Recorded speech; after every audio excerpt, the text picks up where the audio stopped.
Welcome to TwinSpires.com and TwinSpires TV. I'm Jill Byrne with the weekend preview, and we are now into March Madness here on TwinSpires. Well, let's get started with our contests and promotions. And first of all, it's going to be 10 times on Saturday. That's mobile 10 times TwinSpires points for every wager that you make on TwinSpires Mobile. So that's a good deal. We've got lots of racing on Saturday as well, including a big day at Santa Anita. We'll get to that in a minute. And then the leaderboard is back. We talked about this before, the TwinSpires leaderboard. 9 spots available to Las Vegas, 6 leaderboards. Now the top finishers will go, but also top 3 finishers will be in a shootout, 18-person shootout to see who goes to the NHC. But also, once again, 9 spots total to Vegas, as well as other prizes, including we're going to be sending people to the Horse Player World Series at the Orleans Casino, as well as the NHC, National Handicapping Championships, but not all. You are also going to be going to the TwinSpires.com new online handicapping contest, and all of that championship will take place at the end of November. So remember, let's get started on the leaderboard and see who ends up on the top of that. But a very good competition that we have going on. Very popular, the TwinSpires.com leaderboard. And also, Gotham and Battaglia Stakes this Saturday. Now, that is part of our Derby Parlay once again, the Derby Prep Parlay. That continues. Those are your races there. You have a chance to earn shares this Saturday with those 2 races. We'll talk about those races a little bit as well.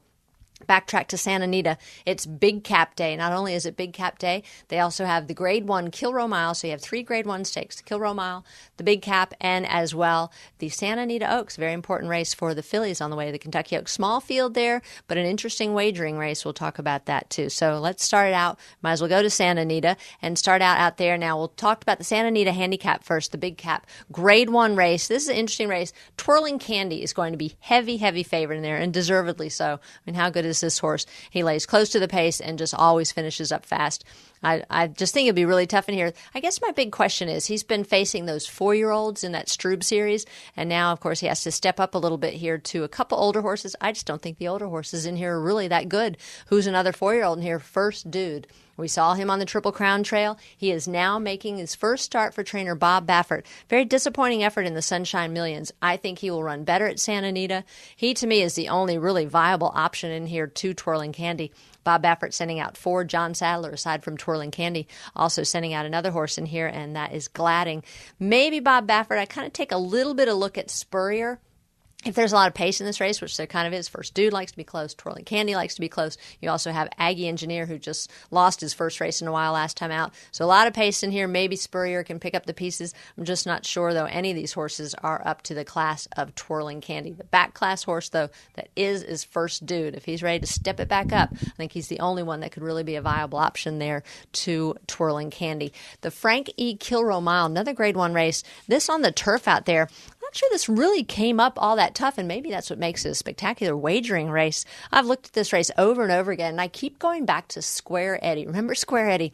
When he is hot, when he runs his race, he can beat just about anybody. Then he puts in a clunker, which he did last time. He went to the Don Handicap, ran terrible there. He's going back to the turf course. Last time we saw him on the turf was the Breeders' Cup Sprint 2 years ago at Santa Anita. Not a bad effort there. He was only beat 5 1/4 lengths. A mile, I think, a much better distance for him.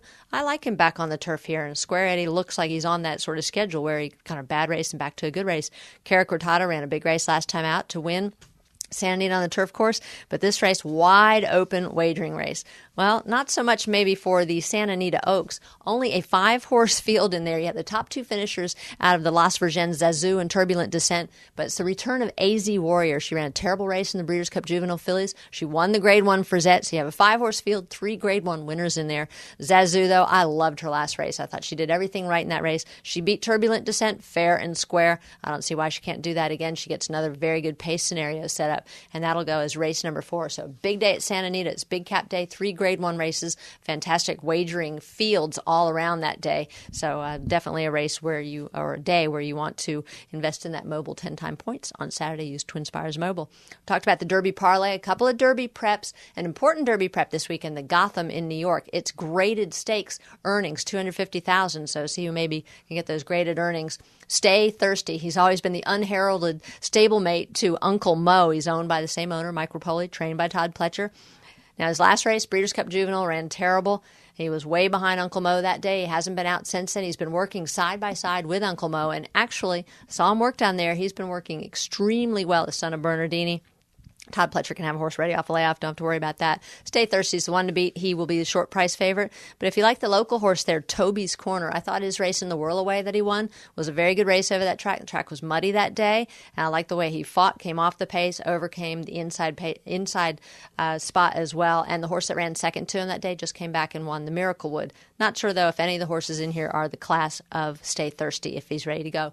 And then up at Turfway Park, it's the Battaglia. Now, this isn't a graded stakes, but it's very important prep for the Spiral Stakes up there, which is big graded money. But there is a horse running that, of course, we all have to root for, and that is TwinSpired.